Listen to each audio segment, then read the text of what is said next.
Récemment, nous avons parlé de la République démocratique du Congo.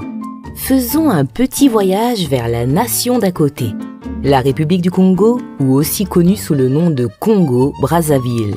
Et si vous pensez qu'un seul mot sépare ces deux pays, détrompez-vous. Aujourd'hui, on découvre 10 faits intéressants sur Congo-Brazzaville.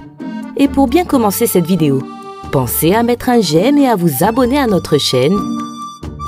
Vous avez des idées de vidéos? Vous voulez partager une anecdote sur la République du Congo? Laissez libre cours à votre imagination dans l'espace commentaire. On lit tout.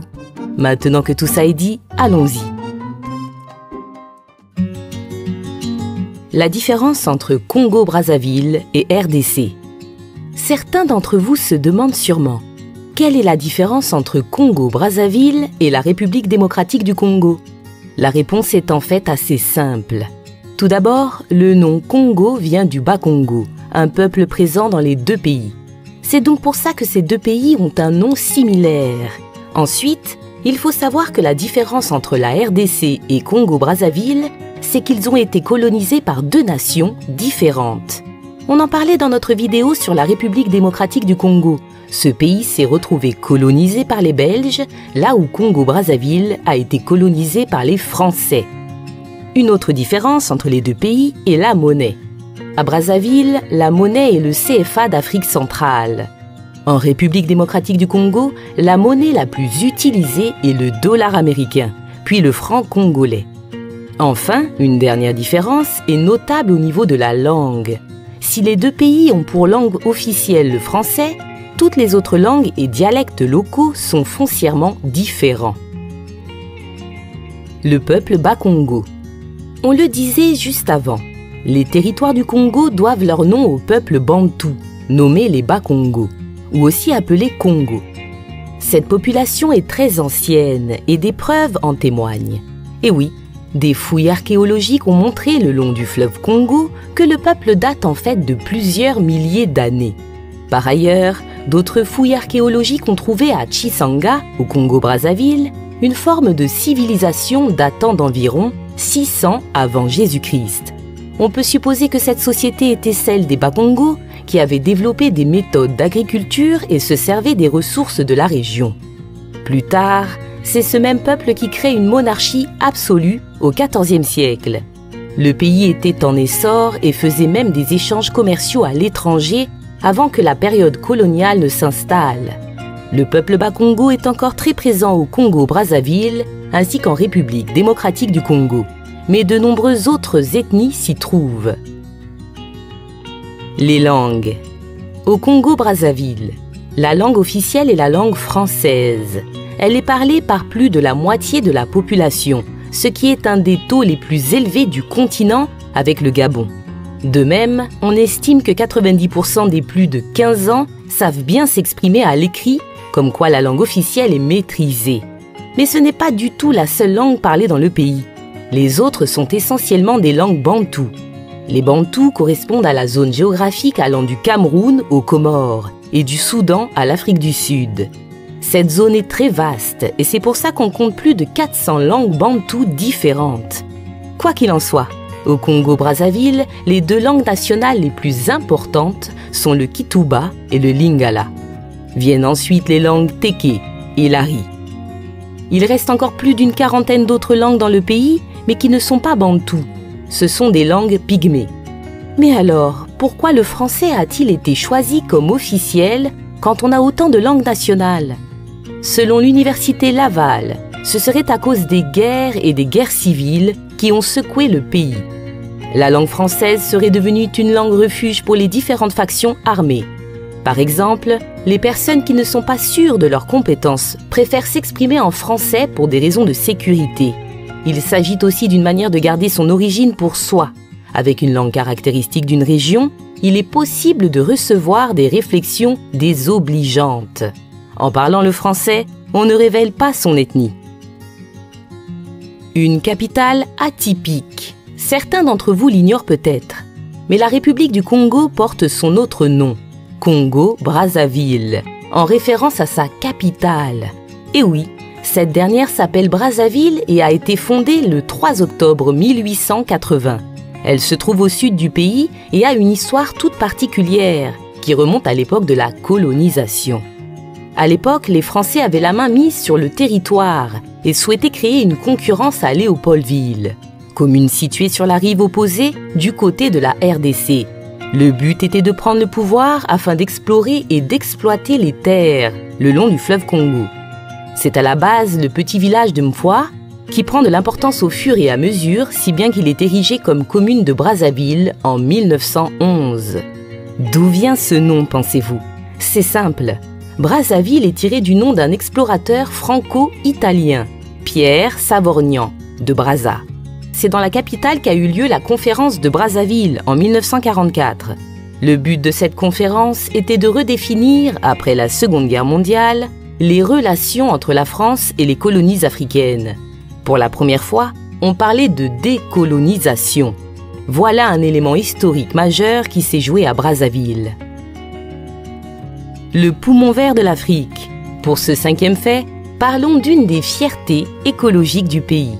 La forêt du bassin du Congo est une forêt tropicale humide qui s'étend sur environ 65% du territoire. Partagée entre 6 pays d'Afrique, elle est la 2e forêt tropicale la plus grande du monde après la forêt amazonienne. C'est donc la plus grande forêt tropicale d'Afrique. D'ailleurs, elle est l'une des rares à posséder une nature intacte et complètement souveraine. Pour cette raison, la forêt du bassin du Congo est le foyer d'une faune vraiment unique en son genre. Par exemple, on trouve des gorilles des plaines dans les zones les plus reculées d'Afrique, comme c'est le cas d'un des parcs nationaux du Congo-Brazzaville. Cette espèce est fragile, ce sont les plus petits des gorilles. On trouve aussi des éléphants des forêts, des antilopes bongo, des hyènes tachetées et des tortues. Et si ces espèces ne vous surprennent pas assez comme ça, on peut aussi parler des crocodiles du Nil. Ce reptile mesure environ 4 mètres et peut s'attaquer à un éléphant à lui seul. La religion au sein du pays. Le Congo-Brazzaville est un des pays d'Afrique où l'influence du christianisme est la plus forte. La religion chrétienne domine et est pratiquée au moins par la moitié de la population. Mais en dehors de cette religion assez classique, on trouve d'autres croyances comme l'animisme, qui désigne la croyance aux âmes et aux esprits. En fait, une grande majorité des Congolais sont proches des croyances traditionnelles. Une force essentielle serait la source de la vie et anime le corps. Cette force quitterait donc le corps à la mort pour devenir un esprit ancestral. Par la suite, cet esprit continue à être actif parmi les vivants de la famille, soit en les punissant, soit en leur faisant du bien. Dans l'ensemble, les différentes croyances au sein du pays parviennent à coexister. La culture artistique du Congo-Brazzaville. La musique congolaise est celle qui s'est le plus propagée dans toute l'Afrique, et ce sous plusieurs noms. Jazz congolais, Congo musique, voire même rumba ou soukou. Des musiques dansantes qui mêlent à la fois la culture occidentale comme le rock et les rythmes antillais. La musique et la danse au Congo sont partout et sous toutes les formes, métissées, communautaires, sacrées ou festives. La naissance se célèbre en chant et en danse, et il en va de même pour les funérailles. Chaque région possède sa propre danse, comme la danse sur échasse venue du Nyari. Malgré ça, on distingue 2 grandes influences, la danse traditionnelle Congo, avec beaucoup de mouvements de bassin, et la danse Mboshi, avec beaucoup de mouvements d'épaules. Les danses Teke, elles, allient les 2 mouvements. Le Nzongo. Puisqu'on parle de danse, on se doit de parler du Nzongo. C'est un sport féminin qui se situe entre la danse, le chant et le jeu de pied. De base, il s'agit d'un jeu qu'on retrouvait dans les cours des écoles, mais qui a été classé comme sport depuis 2005 dans le pays. Lors des tournois, 2 équipes s'affrontent pendant 50 minutes, un membre de l'équipe A alternant avec un membre de l'équipe B. Le principe, sans aucun support, il faut réaliser un jeu de pied accompagné par des chants et des claquements dans les mains. Le tout entre 2 limites de terrain marquées au sol. Et celle qui sort de ces limites ou qui manque de fair play avec ses adversaires peut se voir attribuer, comme au foot, un carton jaune ou un carton rouge. Les médecins du Congo-Brazzaville ont énormément encouragé les femmes de tout âge à s'y mettre, car cette pratique aurait des effets bénéfiques pour la santé. Après tout, c'est normal que le Nzongo soit bon pour la santé, au même titre que n'importe quel autre sport. On dit même que ce jeu pourrait aider à régler des conflits familiaux, notamment pour déterminer qui a raison et qui a tort. La sape.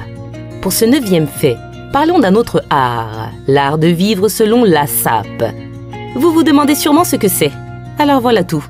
La sape signifie Société des ambianceurs et personnes élégantes et regroupe divers clubs, bars ou individus qui se passionnent pour l'art de l'élégance vestimentaire.